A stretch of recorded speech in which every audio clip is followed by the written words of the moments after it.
Hello, everyone. Good evening, ladies and gentlemen.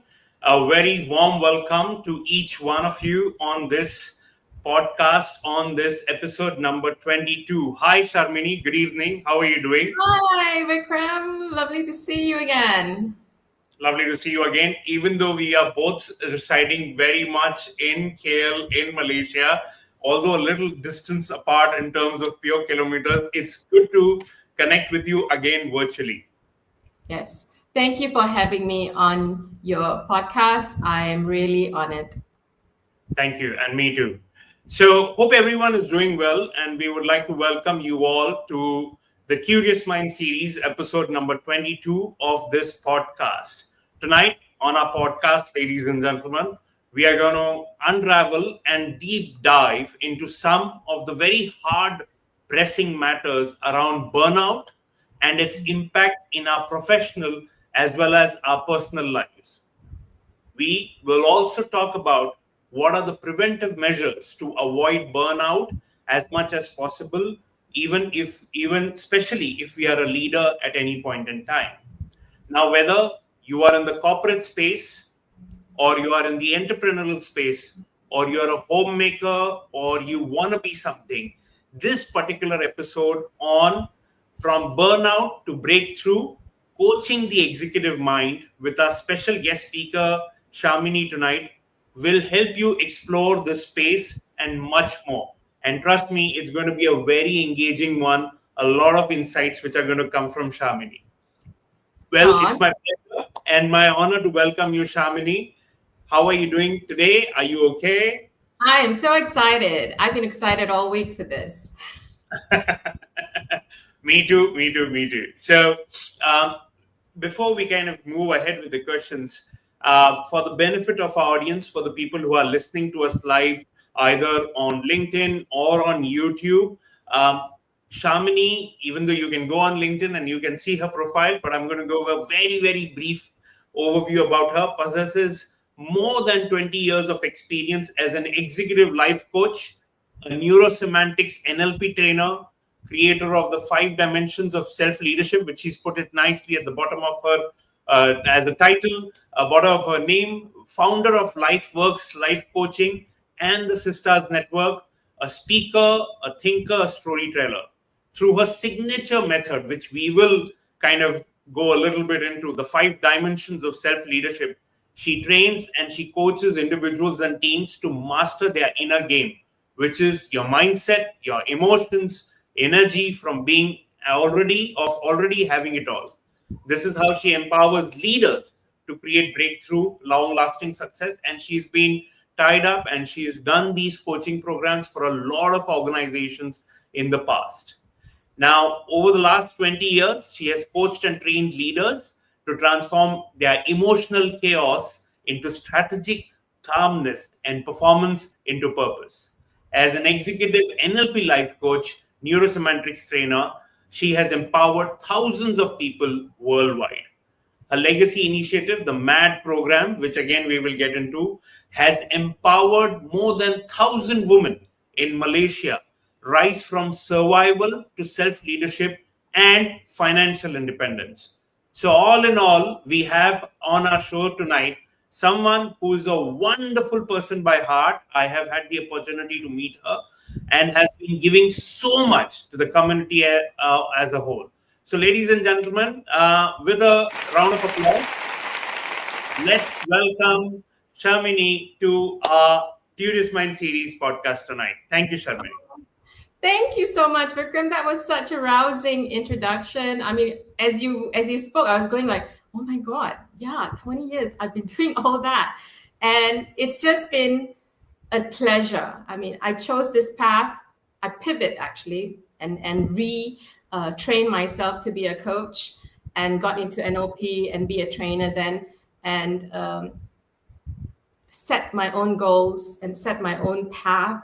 And I knew, because I'm also a single parent, when I started up, I had 2 young kids. I had a business to run and I had my parents. I knew I couldn't run it where I was just hustling for 12 hours a day and then not being able to be present with my children and be there for my parents. So I started to train myself to think in a way where I could handle everything and I could handle it with ease and harmony. Yeah. Nice, So nice, thank you. nice. Very interesting. Thank you.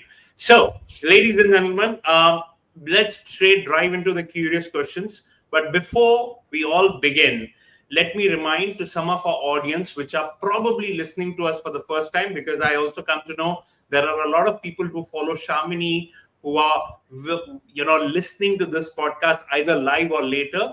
The entire essence of the Curious Mind podcast is all about we agree on a topic with the guest speaker, and the questions which we are going to ask tonight are not shared with her. So anything and everything what I am going to ask, what you are going to write via your comments on LinkedIn or on YouTube is going to take Shamini totally by surprise. She has no clue of what is coming her way, and her answers would be purely dependent on her experience, her expertise, her knowledge, and her wisdom. So, with that, Shamini, are you ready? You are sweating. I'm ready.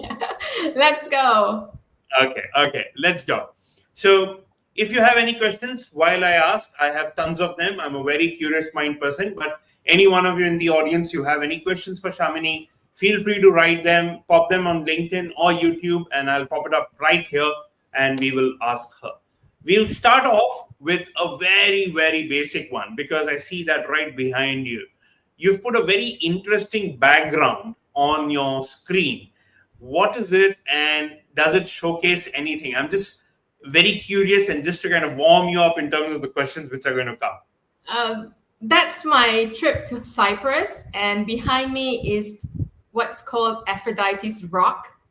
Okay. And there's a legend that goes around the rock, and it says anyone who dips their feet or swims around the waters of the rock will always be blessed with eternal beauty. Wow. Okay. Interesting.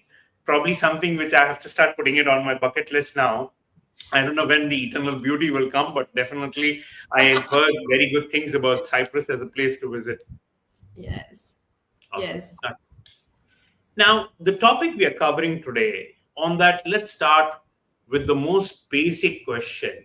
What is burnout and how can you explain it to all of us in pure layman's term? I think burnout is a state where you feel you are totally stuck and you can't move, almost in a frozen mode. You are just overwhelmed with so much of information, so much of emotions, and things around you are just basically pushing you down, that you can't feel like you can't move forward, right? You can't move forward. You can't see a way out, and it's a very paralyzing state. I have met a few clients who came to me in that state. They're literally frozen. They can't move. They know they've got to get things done, but they have just been pushing themselves over years, months, and they just don't seem to make any headway. And they come to me, literally at their wits' end, at their razor's edge, right? And they want some help. They need help to unravel this situation that they are in, right? And first thing I come to when anyone comes to me, I even to the audience today. Burnout needs to be reframed. To me, it's a bad word, right? It's a bad word because there's so much of meaning associated with burnout that seems to deplete our energy and our motivation. So I'd like to say that anyone who feels like they're in burnout in that state have a burning desire to achieve something, right? It's just misdirected energy. And once you kind of realign and refocus that energy, you can create a big breakthrough. You are so ready. Okay, very interesting, very interesting. So, getting little into a burning desire or an energy which is unfulfilled leads somewhere to reaching a stage of burnout. Am I right in kind of gauging that? Yes, they have a burning desire to achieve something. Yes. Okay. Now, why do people leave it till the last minute or till the last tranche or the last stretch before they kind of reach out to a life coach, somebody like you, in a situation where it is burnout? Is there any kind of analysis? Is there any kind of study? Is there anything from your experience you can share? That why do people wait till the right very end and then reach out to someone?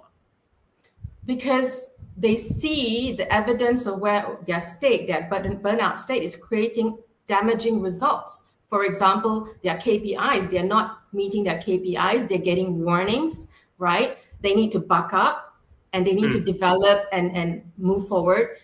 Family is breaking down, relationships are breaking down, right?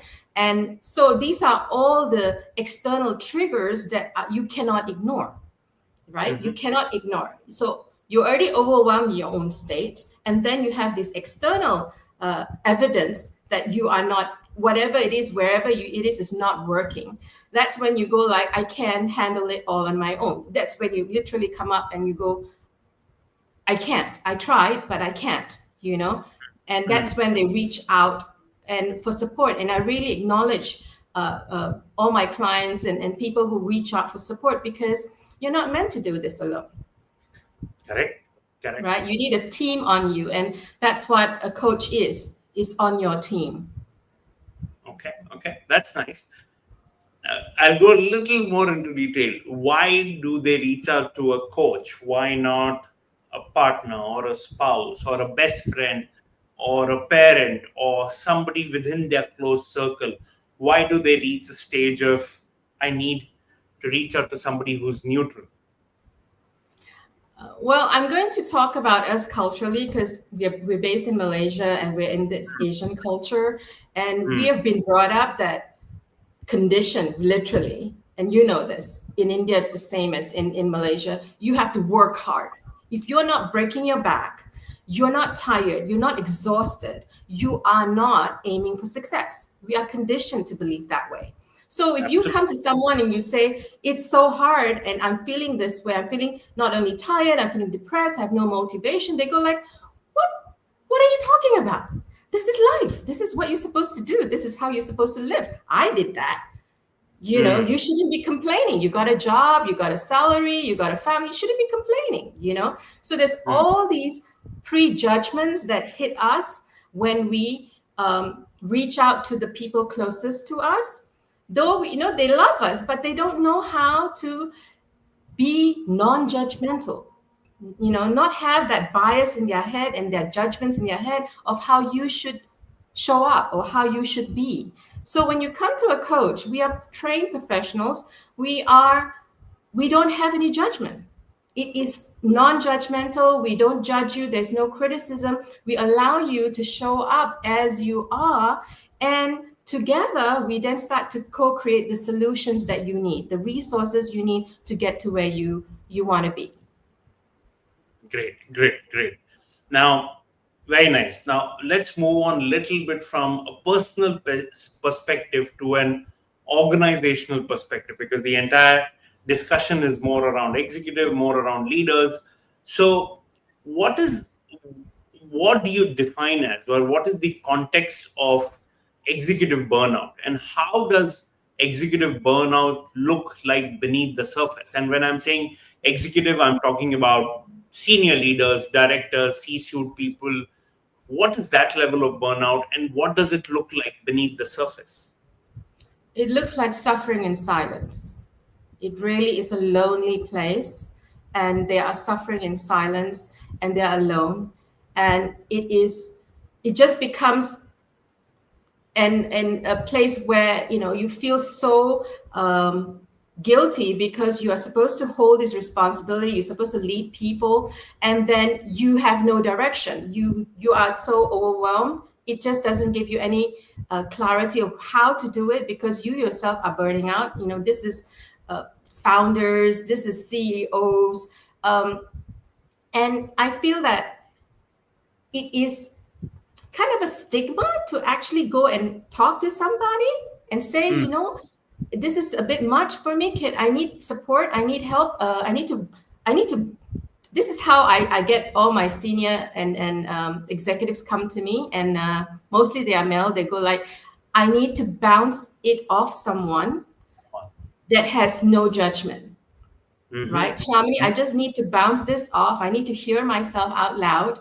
And and there's not much leadership that I offer as a coach. It's just the whole exchange, the exchange and the conversations that will help them in that, get that clarity, get that focus, get that energy back, right? So that they can move themselves, move their teams, and move the organizations forward. Interesting, very interesting. Now, these are leaders we are talking about who hold very senior positions within the organization. And when they walk into the office, they look super confident. They walk the talk, they lead people, they drive huge, revenues around within the organization. But internally, they are burning out. Am I right in saying that? You are right on the ball saying that. That's why, as I've just been active on LinkedIn for like maybe, even though I've been 20 years and been a member of LinkedIn since 2008, I've just only been active maybe last year because it's the game now that I want to play, right? And I've been watching and I've been listening and I've been sussing out, and I realized that a lot of the leaders, they are leading people without the tools and the expertise and the knowledge and mastery of leading themselves. Therefore, self-leadership is so important, right? You need to lead yourself, be able to lead yourself. And that's the 5 dimensions. In my whole 20 years of career, I realized that I have been helping clients move through a framework. And that framework is to strengthen the inner leader, the inner game, right? And when you do that, when you ground yourself in a game that you have set up and you know how to play and you know how to nail it, right? And it's so easy because now you lead, you know how to lead yourself, then it's so much easier to lead your team, right? And if you can do it I wouldn't say effortlessly because I know this will trigger people a lot, but it's my motto. It's my come from that things don't have to be so hard. It can be easy, right? Because our mind is wired up. Actually, there is a principle that our unconscious mind operates from, and that's the principle of least effort, right?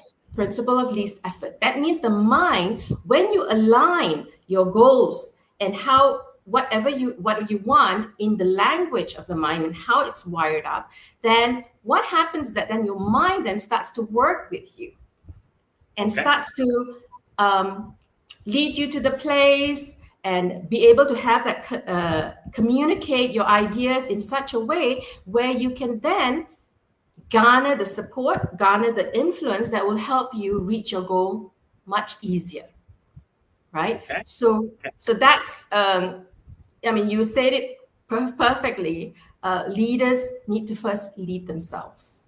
Okay, I have the question on the 5 steps of self-leadership and essentials. I'll come to that. I'm still going to park it. We have a question coming from Kapil, Caps. Hi, Caps. Good to see you. Good to have you. Do you think burnout is more about workload or about being misaligned with what truly energizes us? Excellent question, Kapil. I didn't have it on my list, so please go ahead. I think thank you, Caps, for that. This is a perfect question because burnout about workload is just a symptom.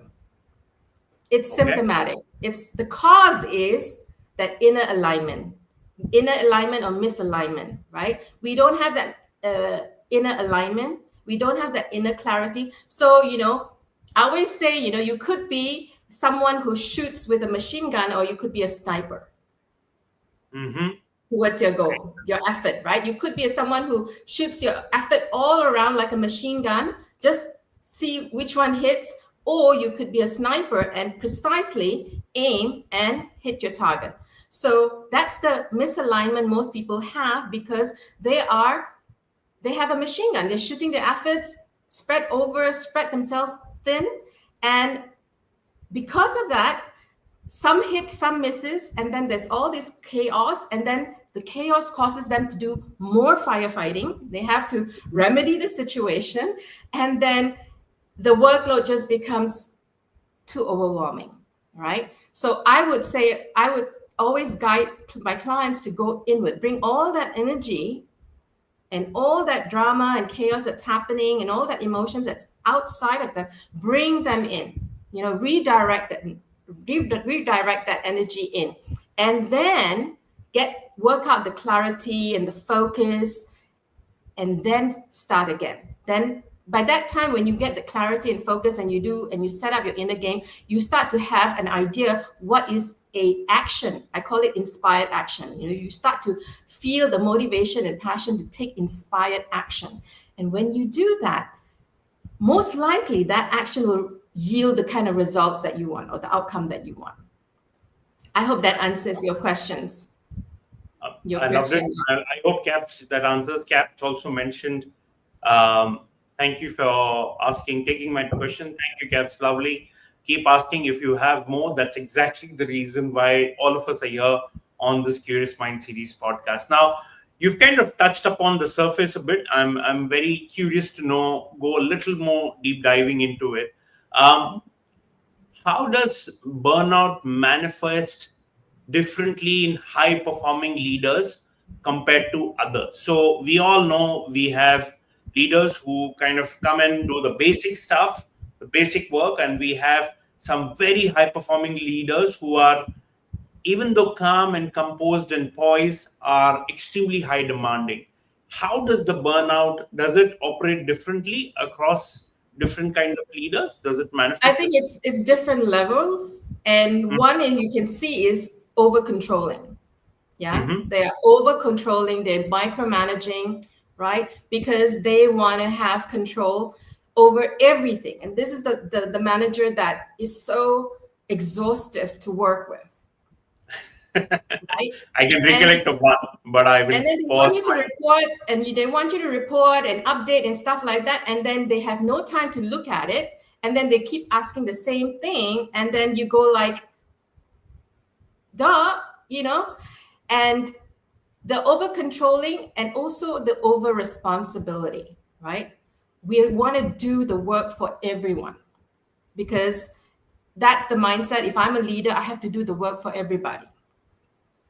So it's just, I would say, a scale. You just have to turn down the scale.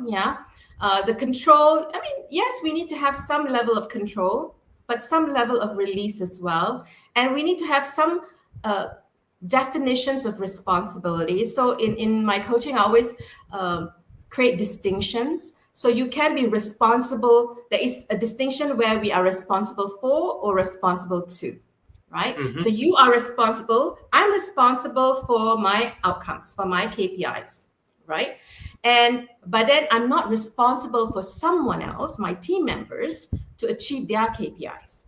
However, I'm responsible to them, right? I'm responsible to them as a leader to make sure they have the resources, they're in the right state, they have the kind of motivation for them to reach the next goal, their KPIs. So Very insightful, your question, because there is a distinction. Okay. Okay. Great. Great.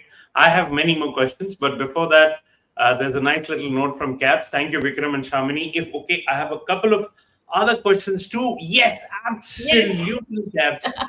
Go for it. That is exactly the reason this entire podcast runs, is for people like yourself to have those visibility, to have and directly have the connection and ask somebody like Shamini the question. So please keep shooting while I continue to deep dive into the discussion and keep asking Shamini. So yeah, please continue to shoot, Caps. We would love to hear from you. Still kind of, Caps asked that question. What are some of, now having coached at an executive level, CEOs or CEOs C-1, what are some of the common mental patterns or beliefs that contribute to executive burnout? And I'm coming from a perspective of, like we've discussed previously, that they're leading big teams and all that. But these are also people who have grown up the ladder over a period of time with 20 years plus experience, and they've reached that stage. So they've definitely done well. So, what are the common mental patterns you see or beliefs you see which contribute to their burnout? I think it's how they work, how they operate, because these are managers who have been promoted, have gone up the ranks, and now are CEOs. Yeah, and they still have the mindset of managing, right? Managing people, managing outcomes. So they still are managerial, because and they think when they go up the ranks and they're higher in their position, I have to manage more. True. Right? Wider scope. Yeah, manage more. However, when you come to that leadership, that's where your matrix has to change, because now your matrix has to be about your vision. Okay, what's the vision for the company? What's the next 10 years projection? Where are you leading the company? How are we getting there? This is where you need to put your energy and your head into. And honestly, sometimes it is hard for them to shift, because it's hard for them to shift because they haven't thought about it. They don't have the clarity, and the people below them are asking. They need direction. Where are we going? How are we going to proceed? What's the gap? What are the resources? And as a leader, these are the questions that you need to be thinking on, the big picture, not so much the details. So you have to shift, because when you're a manager, you are now concerned about details. We call this a meta program, right? Meta program. You're very focused on the little details and on this and that. And when you get into leadership, you need to let go of that old meta program where you're focused on details, and you need to be focused on the big picture. Because that's what people are looking to you for: direction, your vision. Okay, great. Oh, and can I add one more? Not only vision. Yes. Not only vision, certainty. That's why CEOs and C-suites are paid big bucks, because the direction is not only the direction, but the certainty that they can actually reach that vision. They can reach that goal, and they can reach that output. And that's what you pay CEOs. That's usually the top bracket earners, because they come with the certainty. Yes, we can do this. Right? They don't have the doubts and stuff. Yes. I know you're thinking. What I'm thinking is somebody who has the certainty, but somewhere inside also getting burnt out. How does that person manage himself or herself in a scenario to deliver what is required? I think it's then delegation, collaboration. So these are other skill sets that you need to build as a leader. How do you collaborate? How do you work as a team, right? How do you leverage on your team's strengths, right? And it's a lonely place to be, and you're quite alone, but then that's where you actually have to reach out, right? If leaders, and this is what I like about the younger founders, they are so open. They're so open. right? They're not in silo. If they're feeling upset or they have an emotional breakdown or whatever, they are sharing it, they are open, right? This is contrary to our frame of mind, because on how we perceive leaders, or we thought a leader should be, you shouldn't share. You shouldn't share. You shouldn't tell what you're feeling. You shouldn't be open, and that's where it hits us so hard, because it becomes a burden. It becomes a burden that we carry and we can't offload, and it just keeps on building till we are paralyzed. We are paralyzed inside. Yeah, I hope that answers the question, Vikram. No, yes, definitely, definitely. And while I'm asking those questions, I have a couple of them more interesting ones from Caps itself. So I'm going to shoot the first one. Caps is definitely asking some very good questions. Fortunately, not on my list, so I'm really glad that you're having them. How can leaders create environments where a rest and recalibration are seen as strategic, not indulgent or indulgence? Very nice. Yes, I think that goes back to my 5 dimensions of self-leadership. I'm all about results. Okay. I'm all about coaching results. It's not about just conversations with me. I want people to hit and exceed their results. And I want them to hit and exceed their results. Doesn't matter the team or the individual, that they hit it in a way that's balanced, that's aligned, right? There's ease even, right? And for that to happen, you need to manage your state. So that's one of the dimensions of self-leadership is self-management. You need to manage your state. State management is so important, right? And I know people think that if you give people time out and you give them, vacation days, self-care days, that's going to eat into your costs and your productivity. Actually, it's contrary. I think research has shown that if people are rested, they are well-oiled in that sense. They have good food, they have good rest. Yeah, they are feeling motivated in an environment that supports that. They are more productive, right? They have ownership and they want to be more productive. They want to give more. I don't think there is any human being on earth that wants to do a terrible job, right? There is Absolutely agree. Nobody wants to do a terrible job. Everybody wants to excel. Now, as an organization, as leaders, are we giving our people what they need so that they can produce their best? And this is actually listening to people. What is it that you want? Some people want. I have a client who wanted a flexi hours, and she was just dead tired, doing the hamster wheel, and she had a child that was growing up, and she was not spending time with her. And she said, Shamini, I want flexi work environment, right?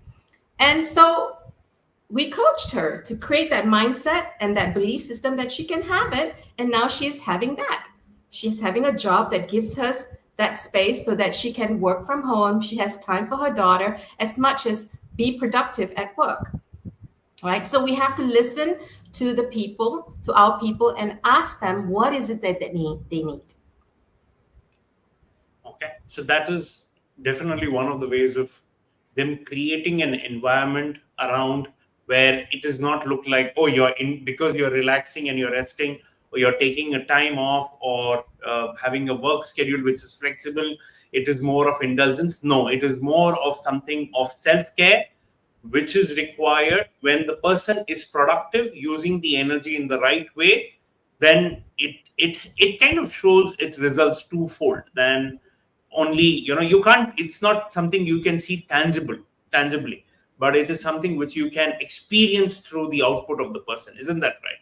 That's true. And not everybody wants flexi hours, so everybody has different needs, right?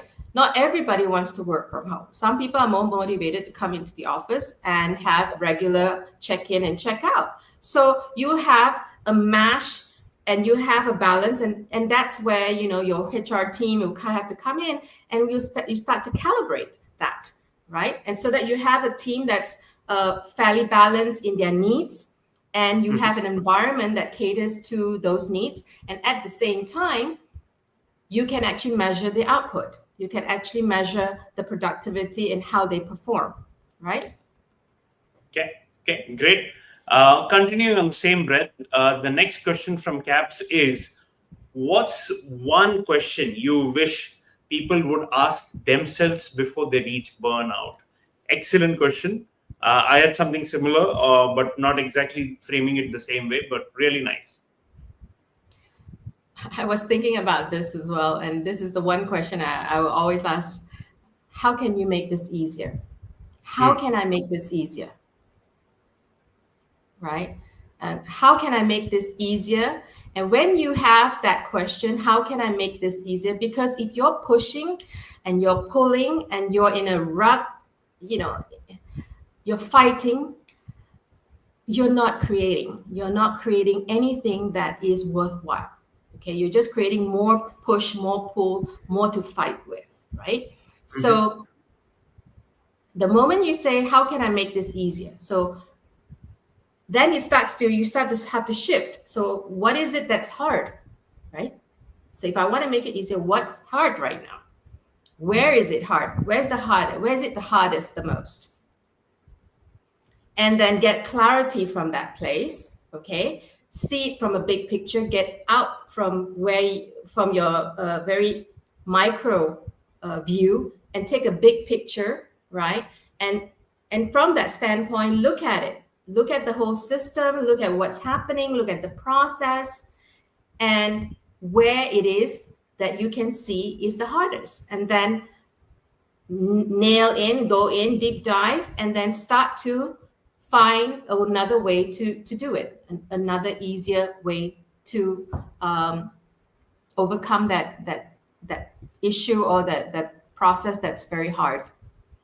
So let's take an example on this. So while you were sharing that, Shamini, I was thinking of an example. Let's take a 10 to 15 years experience executive, mid to senior level manager, has a very demanding boss on top, really needs to meet the deadlines at any point in time, probably working in a consulting firm, if I may to add a little more masala to it, if I were to put it that way. Consulting firm has very demanding work pressure, has a demanding family also, has probably two kids who are growing up, parents which are getting old, stretched across all corners.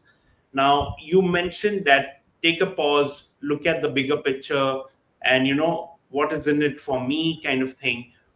At what does this person do to say, where do I take a pause? Is it on the professional side because it's demanding? I want to grow in the career. Is it on the personal side? What do you let go to what do you gain mental peace from before you arrive at a burnout stage? Great question. I was thinking of that solution, the reply in my head. And I go back to my example of having a machine gun, right? So having a machine gun and lots of bullets and you're shooting all over the place. So when you are stretched in all directions, and you are on that verge of burnout, there's a lot of noise that's coming at you. All right, the noise. So your CEO or your leader is having noise. Your family is having noise. So this is where you have to start to zen out and start to listen to the noise, because the noise is actually telling you, this is what I need from you. I don't need the machine gun. I don't need everything. This is what I need from you, right? They are saying it, but you're not listening, right? But if you listen, you will know then how to meet the needs of your CEO, how to meet the needs of your family, right? And listen and be precise. Be then that sniper that actually gives them exactly what they want, the way they want it, right? Okay. It takes the same amount of energy to spread your energies all over the place without any direction and focus. Whereas when you actually are precise and with precision, you meet the needs of the people around you, you save up so much time and you save up so much energy by trying to uh, guess, doing guesswork. Yeah. Mm-hmm. So for me, it's about conserving your energy, listening, and because everybody has, this is what I call you meeting a meta program. This is a meta program. So everyone has a way they want to perceive information, that they want something from you. Everybody has a different way, right? And if you understand, and this is where you come into self-development, you go for training, you go for learning, you go into an NLP course, you learn these skill sets and how to learn, how to listen with precision, Mm-hmm. right? Not only active listening, you listen with precision. You know what they are not saying. You go behind what they're not saying. I mean, somewhat. That's why there's so many courses on training us people, managers, to be coaches, because that's what you need to do. You need to go behind what's going on, and then you need to be intuitive enough to say, I hear that. That's what's missing. Right. So, And when you meet the needs of people will be very happy, actually. Yeah. okay. Okay. Very interesting. I hope that answers to you, Caps. And then Caps has another one for us. Before that, just to let you know, Shamini, time is really flying very, Oh, very really? fast. Oh, wow. We have little more already crossed the halfway part. I hope you have some water, a glass of water or something with you. And do take a sip. You've been answering really well and giving us some great insights. I'm not sure whether that is green tea or water, but um, Just water for me. I mean, alkaline water. water, but water, yes. Okay, let's move on to the next one. What is Caps asking us? As someone who coaches mid-career professionals on inner alignment, yeah, I also do that, Caps. I'm fascinated how often burnout is really a wisdom signal, not just a warning sign. What's your take? Okay. He might not like my answer here. Now go for it. True wisdom, true wisdom. When you have a manager who has aged, if you have aged well in the system, right? Mm-hmm. In your career, if you've aged well, then you will know that if you are burning out, you are not producing. It's not wisdom.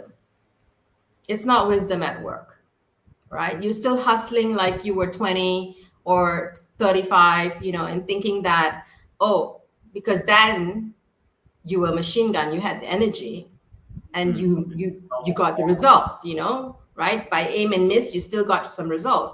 But then when you're older, you don't have that many so much energy anymore, right? You need to conserve your energy, and this is where the wisdom of your experience comes into. Now, how can I leverage my energy and create the most results? Okay, so how can I use all of my energy, all of my resources, just not my physical capacity, right? Not only my body, but how can I use my emotions? Because emotions are energy in motion. Okay, emotion is energy in motion. How do I harness that energy of my emotions, right? How then do I wire up with this way of thinking, a structured way of thinking? Right? When all this is in alignment, then I can be so laser focused.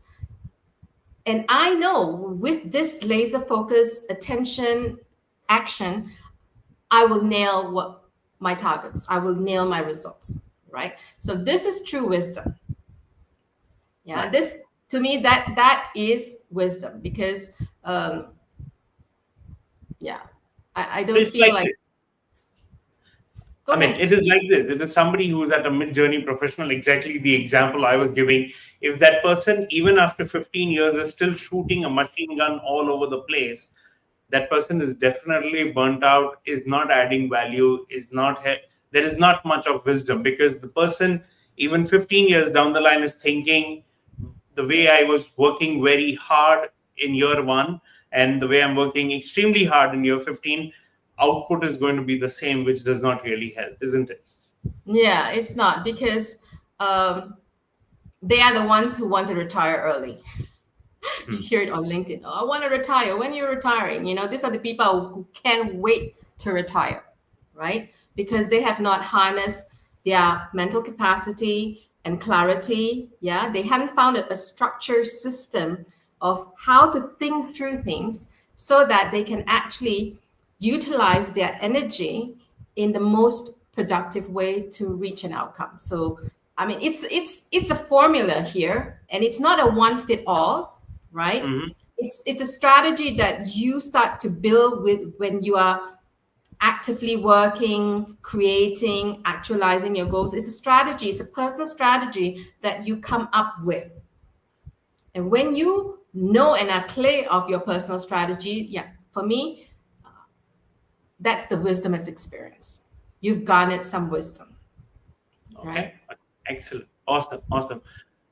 Conscious also of time, but I want to now drive straight into the question on what are the five dimensions of self leadership. Something you are an expert in. If you can share it for the benefit, because we've not now spoken about burnout, whether at a personal level, whether at an executive level, what can you do? So how does if I had to take it today, what would I do? What would be my five dimensions of self leadership first?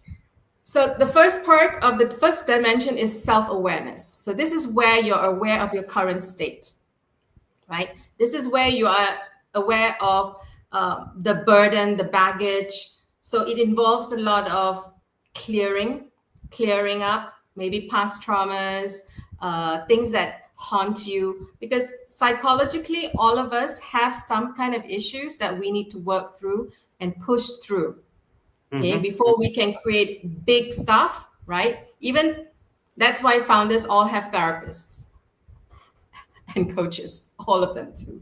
Right? Any good person will know you will have a therapist and a coach, yeah, because you have to work through these things. So the first thing is self-awareness. This is the clearing, healing part, right? Mm-hmm. And then second is the self-discovery. So now that you've healed and you've let go, when you're healing and when you're clearing, you clear up a lot of clarity, a lot of energy. So this is when you discover what is my true desire, what is my true goal, what is my passion, what is my purpose. Purpose. And Absolutely. then this is where you also start to formulate your goals, the criteria. There are goals for how you formulate outcomes and to achieve outcomes. And then what are the limitations, the limiting beliefs that stop you from achieving those outcomes? What are the values and motivation that actually supports you to achieve those outcomes? That's a self-discovery.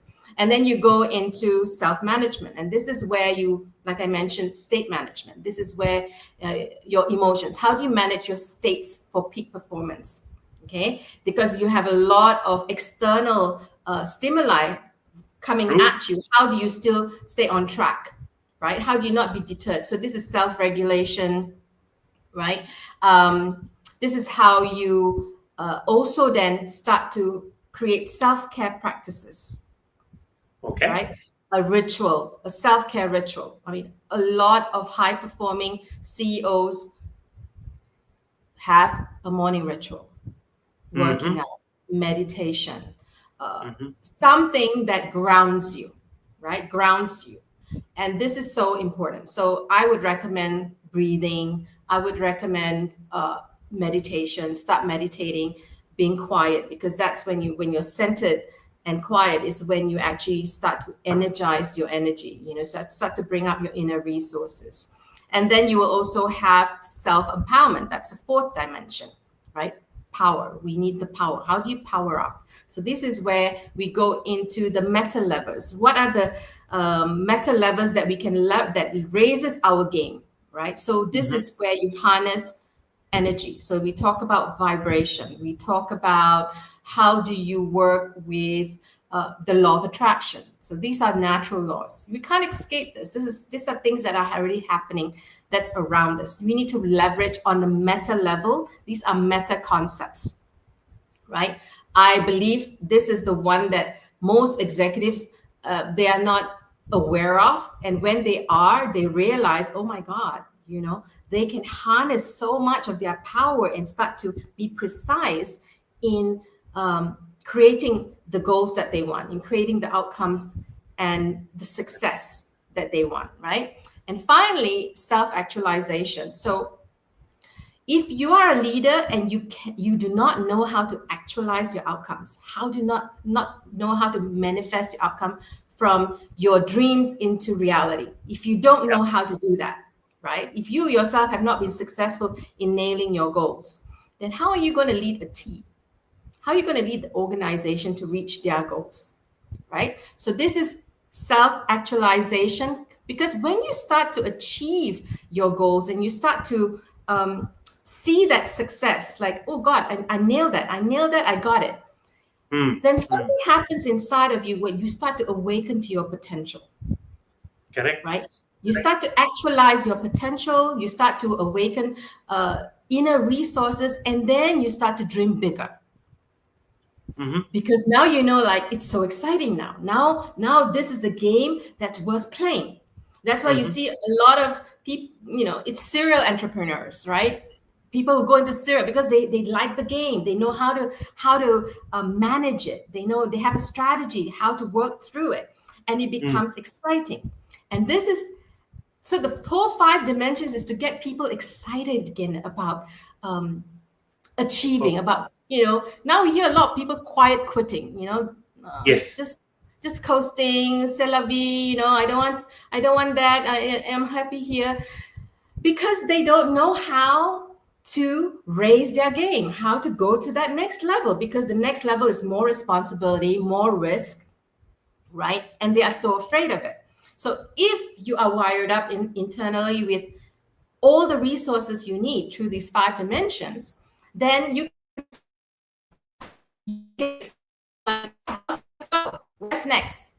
what's next, right? It gets an excitement of moving forward, of growing, of achieving, right? And creating and going through the whole process of becoming the highest version of yourself.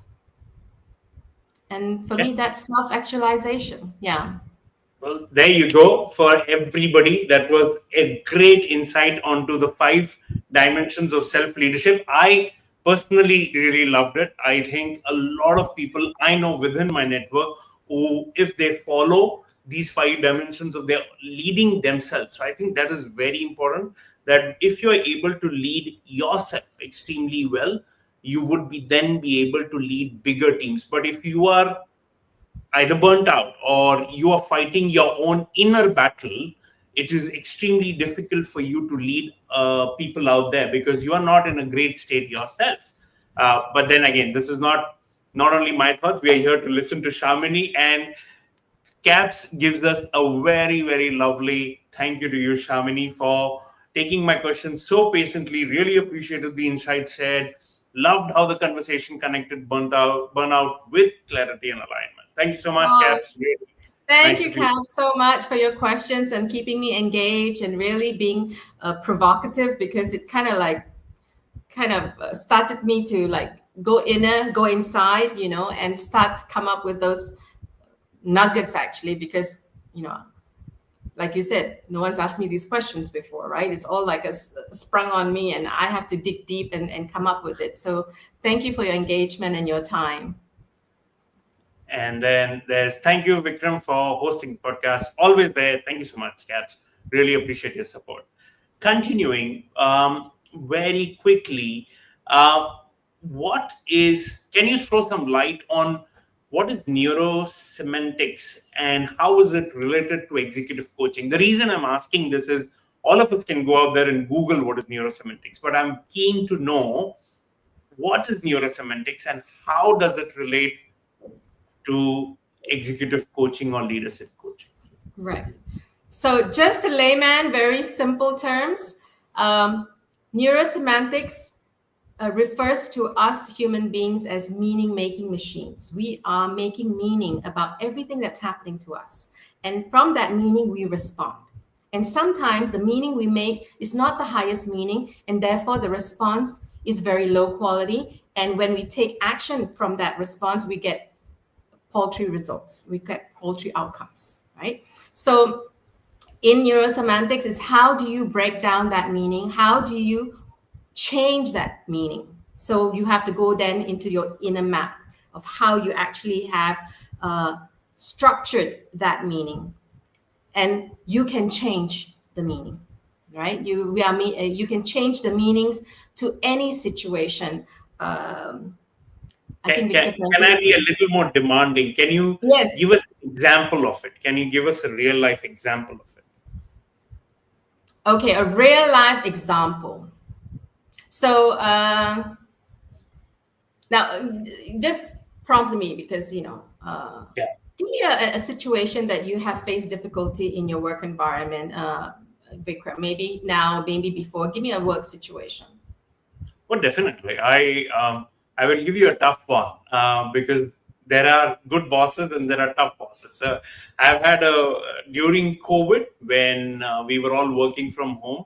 I've Mm-hmm. had a reporting manager, very senior level person, who was extremely not only demanding. I think Mm-hmm. he was demeaning to the entire team, not only me, but he thought about himself a little too much, extremely arrogant, and demeaning to the entire team, where he deterred our confidence to the lowest level possible. And unfortunately, thanks to COVID, we were all stuck in that situation where we could neither move out and look for other jobs, neither could we move out and speak to anybody. We were all stuck in our homes. So that entire phase of 6 to 8 months with him leading us was, I think, for me personally, one of the toughest phases in a work life space. So, how would you then? Right. So that's perfect, because that's like you had the horror boss, right? You had the horror boss from hell, right? That you had to deal with, and coupled with the pandemic and situation, it did not make it easy, right? True. So this for me is fodder for growth, fodder for breakthrough, right? Mhm. So as it's very hard when you're in it, so you have to step out of it, right? You have to step out of it, and you have to look at the big picture. So the meaning that we make from this person's actions, behavior, is the worst meaning. That means he's demeaning me, he is putting me down, he's not a great boss. That's the meaning we make, and that's fair because of how the person is showing up, Mm-hmm. right? Now, there's two ways to look at it. Okay, so the first way is from your point of view. So from your point of view, you can look at this person, this boss, and how their actions and their words, and let it affect you. Correct. Right. Correct. And you are reacting to it, and you are constantly in reaction to it. And what happens in reaction is you fuel it. You fuel that person's behavior. All right. Absolutely. So you're adding fuel, you're reacting and all that. So you're fueling that person, and the person's getting off of it. Now, when you are able to make new meanings, right? When you Mm-hmm. have managed to have a handle of your inner thinking, right? And you can now manage your inner thinking, and you can actually isolate them and say, what's going on for him? How come he's Mm-hmm. so hateful, right? Mm-hmm.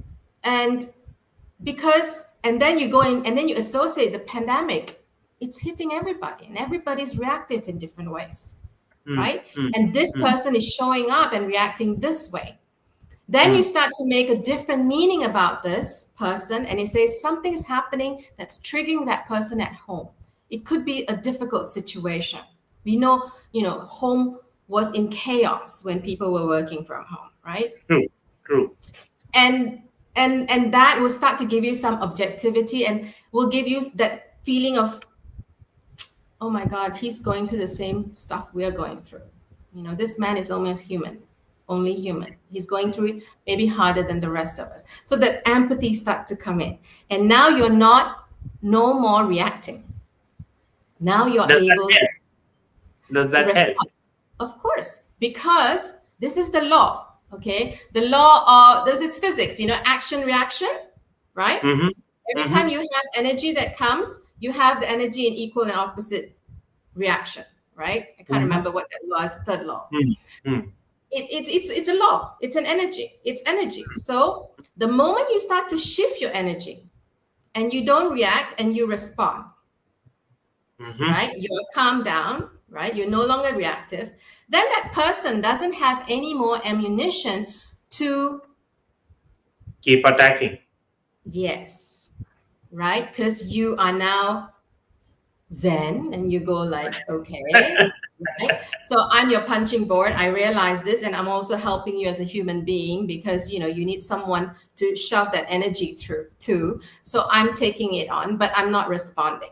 And I've seen this in my dynamic, especially with families and a work environment, right? No response. You can just sit through. We call this, in my meditation, equanimity, right? To be equanimous, right? It's a really tough. Took me 20 years to actually come to a place where I'm not reactive, right? It's hard work. It's hard work. But when you do, then that energy breaks down. That negativity breaks down. But as a person who comes into that equanimous state, you have to make different meanings, right? Different meanings.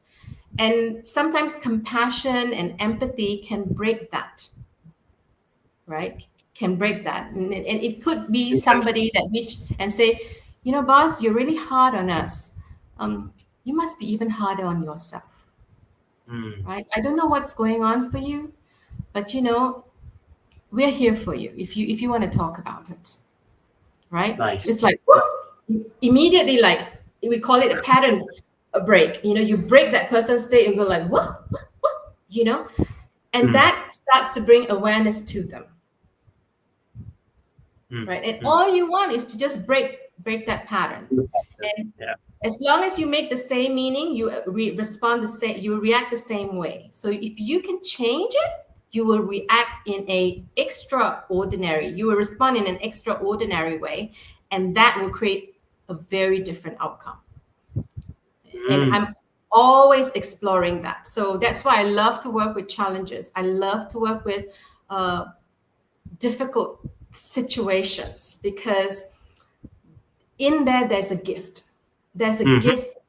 And people always shy from it because it's too hard. Like I worked with the B40 women. We didn't get into it, but, very challenging situation, very challenging states. But for me, there is a gift there. So if I can go there and I can invest and I can make a different meaning than what I have learned, I'm going to respond differently now to that situation. And then as a result, I'm going to create different outcomes. I'm going to get different results.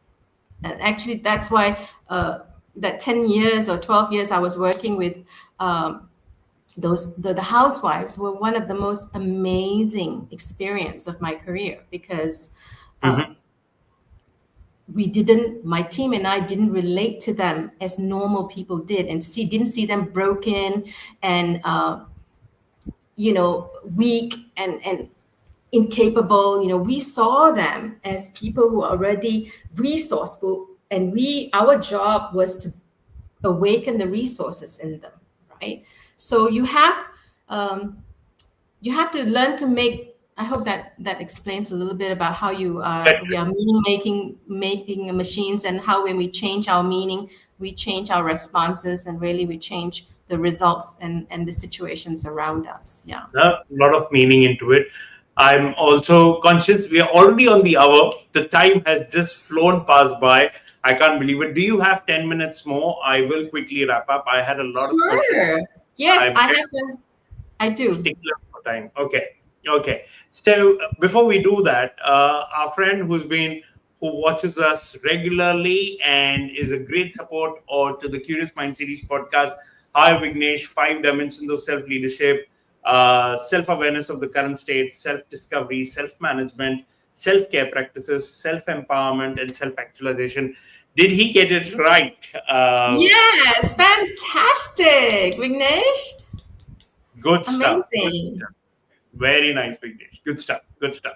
So making an impact, one person at a time, Shamini, that's awesome.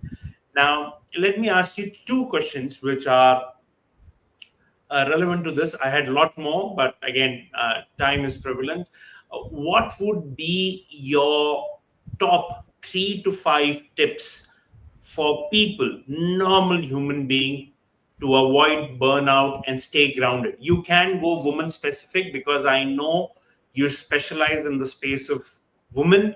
So if you want to answer it from an angle for women, because I know they are stretched across all corners, so I leave that option to you. But your top 3 to 5 tips for people to avoid burnout and stay grounded.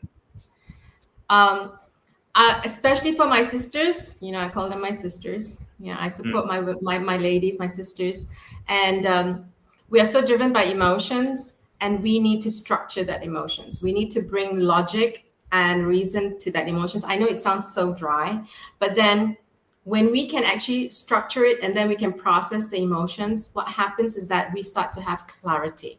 So the first 3 tips is to focus on what you want. Mm-hmm. Okay. The first 3 tip is to focus on what you want always in any situation that's negative, that's difficult, that's challenging. You are faced with that challenge and that negativity. And if you keep on focusing on that, that starts to grow. So first thing is to shift yourself and say, okay, I don't want this. I want what? What do I want? Okay. I don't want this problem or challenges. This is cropping up. So what do I want? The first thing. So that starts to shift your energy and shift your clarity almost instantly. Second is to have a self-care practice. Not go shopping, not doing your nails, a self-care practice that actually grounds you. Okay, so this is breath work. Always, I think in one of the things that I train and when I coach, that's the easiest people to do is to do box breathing. Right? There's so many different kinds of breathing. We know pranayama. I mean, there's endless 20 types of different pranayamas, So start to be focused on your breath, right?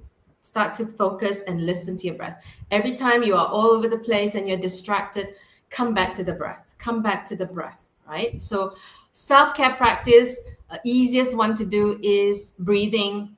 And then if you want to raise the game, raise the bar, go into meditation, right? Go and sit quietly, right? So I don't know if you read about my journeys on Vipassana, where it's 10 days silent retreat. I'm looking forward for my next 10 days silent retreat because to be just quiet, because it's amazing when you sit down and be quiet, you get a lot of clarity, you get a lot of ideas. So self-care practice. And finally, the third one is when you take action with certainty. Mm-hmm. Don't take action with doubt. It creates chaos. So your job is to find a place where you believe in what you do, you trust it, right? And you can see the outcome of the action you take. Right? And that will give you certainty. And when you take action with certainty, what happens is that certainty starts to create a ripple effect of results that actually what you want, of what you truly want, right? You do not have a hit and miss anymore. It's more precise Nice. with your outcomes. Yeah. Nice. Great. Awesome tips. Great. I'm sure everybody who's watching it, that benefits from them. Now, last question on this space, and then I have something more. But how do you, somebody like you who coaches executive leaders, people who are burnt out, who are more likely than not coming to you with, oh, I am totally burnt out, I'm not happy, not with the happy news. How do you personally stay grounded while coaching others through this intense transformation? So I have 2 techniques. Mm-hmm. So when I'm listening to my clients, I'm very empathetic, I'm associated. So I'm in there with them, right? Mm-hmm. And then I can step out of it. When I leave them, when I'm not coaching them and not in a session with them, I step out of it. Mm-hmm. So then now they are a picture that I play. And of course, I'm thinking of how I'm going to support them, what's coming up, what's the next session going to be. I'm thinking about it. So I am being objective now. So Stepping in and stepping out. That's one thing I practice. And what's the other one? I had two just now, and I'm talking, and it slipped my mind. I spoke about this distinction earlier on: responsible to, responsible for. Mm-hmm. When I started, I felt I was responsible for my clients' outcomes. And it Mm-hmm. was heavy. It was heavy and it was stressful. I almost didn't want to do the work. I didn't want to do coaching because, I felt like I'm responsible for the outcomes. Then I realized the distinction, because as long as you keep thinking I'm responsible for them, I'm responsible for their breakthrough, I'm responsible for them to reach their goal, you are going to burn out and you are going to go mad, right? You're going to go crazy because you'll never be able to do enough. So the moment I started to build a boundary and I say, I'm responsible, and I set this frame up very clearly with my clients right from the very beginning.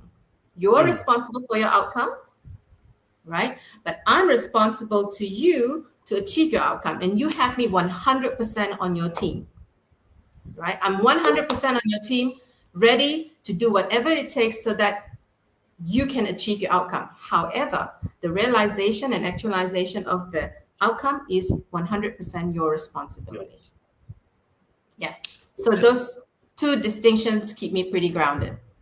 Excellent. Awesome. I got some great insights as a coach myself on that one. So I will take that any day. Well, those were some great insights from you, Shamini. We are an hour and 10 minutes. Like I said, I really have more questions with me, but then Caps had some lovely questions which I really wanted. And that's exactly the essence of the Curious Mind series, where we give all the audience our opportunity, all the participants, to kind of ask directly to the guest speaker. Now, before we wrap up for the evening, we kind of go a little heavy, deep dive, and kind of brain starts thinking too much. So we kind of go a little light at the end with something called as the FR round, which is the fun rapid fire round. Now, in this segment, we are going to ask you just 5 questions, which has no correlation whatsoever to the topic which we have discussed. And this is also for your followers to know a little bit more about Shamini as a person, and more than anything else. So, are you ready for that one, Shamini? Nothing serious on this one. Okay, sure. Go ahead. Okay. Very easy. Which is your favorite city? Question number 1. Which is your favorite city in the world and why? Kuala Lumpur, of course. Really? Yeah. Why? I love my city. I love my country. Everywhere I travel, and I have traveled far and wide, I can't wait to come back home here. Oh, nice.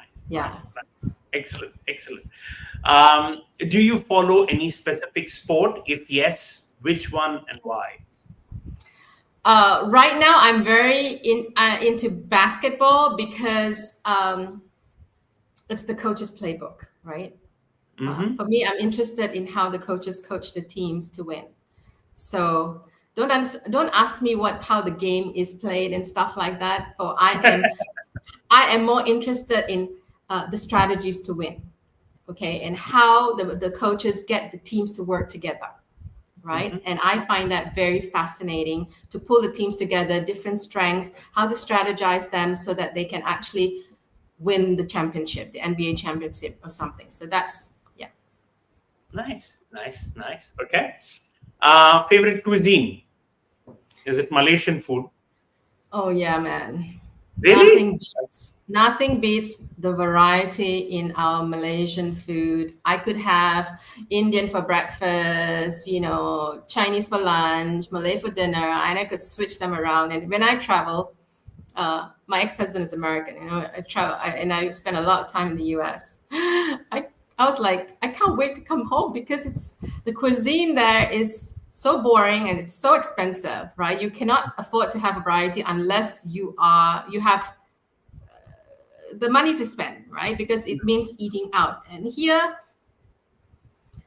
And it's healthy because you don't have processed food in our cuisine, right? We are not like 100% McDonald's and burgers and stuff like that. You can still go to a warung, have a nice meal. I like my ikan bakar with sambal belacan and some ulam, uh, Mm, mm. and that's a healthy meal, right? So Malaysian cuisine, yay.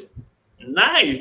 I'm actually, see, this is something even I didn't know about you. You are a thorough, hardcore, deep, internally Yes, Malaysia I'm driven when very it comes to patriotic. real It does not show. It does not show, but in my heart beats for my country and for my countrymen. Really. Awesome. Awesome. Question number 4. One thing you absolutely, it came naturally. I have written this before. One thing you absolutely love about Malaysia and one thing you don't. Okay. One thing I love about Malaysia is how hospitable we are. We are actually at a heart very loving community. That you have three races and three different religions living without war, disruption, you know, breakdowns. We are a miracle. We are a miracle, and we are an example to the whole world and how we can actually work together. So I love that unity, that love, that compassion we have for each other as human beings. Is there anything I don't love about country? Of course, there's a lot. You can complain a lot about everything. Everywhere you go, there's a lot of things to complain about. But you know what? I never think about the things I don't like So about I'll my take that country. as, okay. Okay. I'll It's take not that. that I'm oblivious, but I think everything that's unpleasant that compared to other countries, we're so much better. We're so much better, right? So no, I'm so hard to find an answer for things I don't like about my country. Sorry. That's fine. You're neither going to get demerit points, neither are you going to get prizes for that. So that's Yes, perfectly fine. yes. That's who you are. And the last question of the fun rapid fire round is, which one is your all-time favorite movie and why? Oh, I think this was my very first post on LinkedIn. Hmm. It's The Rebel Without a Cause, starring James Dean and Natalie Okay. Wood. I mean, this is a Okay. 1950s movie. And I Okay. remember watching it when I was 10 years old. And I was so smitten with the swag of James Dean. He died very young. I don't know if you know James Dean and the movie, but that swagger, that charm, and recluse. He was kind of more reclusive, and he's so enigmatic, and and he was a rebel, right? Rebel without a cause. And at that point in my life, I was a rebel, and I'm still a rebel. Mm. But I always like to say that I'm a rebel. Somehow in my 30s, when I got into coaching and I got into NLP, I started to be rebellious and rebel still, with a cause. So I call myself a rebel with a cause, right? So I'm always trying to do something different, and it's always breaking the status quo, like coaching B40. Whoever thought you could coach and train B40 True. with True. NLP, right? True. Um, True. so I had Absolutely. a lot of things that I did was just breaking down the barrier and what people thought was not possible, and I go like, it's possible, right? So I'm a rebel with a cause. So that's my all-time Favorite. favorite movie. Yeah. Okay, great. Well, that completes pretty much the FRFR round.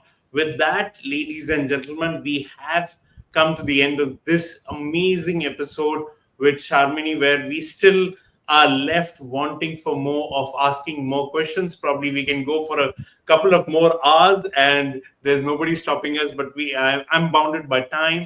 I want to keep it. We have already on 20 minutes more. There will always be much more to discuss. So thank you, all of you who have joined us live, whether it was on YouTube, whether it was on LinkedIn, and engaging with us and interacting with us and pouring your love to us. That's really nice. Thank you to you, Shamini, for coming in, being very candid with your insights and your thoughts, and elevating us about this very interesting topic of burnout.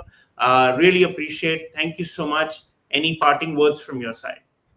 Thank you so much for having me, Vikram. I knew at the moment I met you, remember I told you, I said, please get me on your podcast, you know. I know, like, what's this crazy woman suddenly wants, because, you know, it's nothing like engaging with people that you connect with. And then, because we have a lot of things, I have a lot of things that I like to share, and I would like to reach people. And a Mm. podcast like this actually helps me to share that. And I value, and I'm honored that you invited me and you gave me that opportunity. And also for all the people that tune in, I know a lot of my sisters are out there for Caps and Vignes with their questions. I mean, really, I love the support and energy.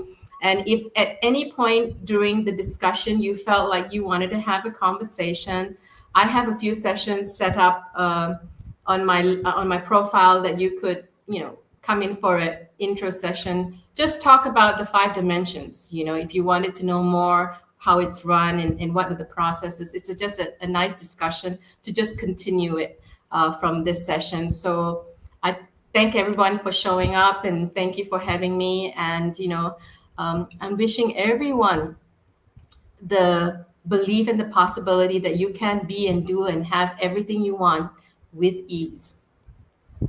Really lovely. With that, just going to end. Nothing more. Thank you so much. Good night, everyone. Bye from Good both of us. night. Bye Bye. bye. Good night.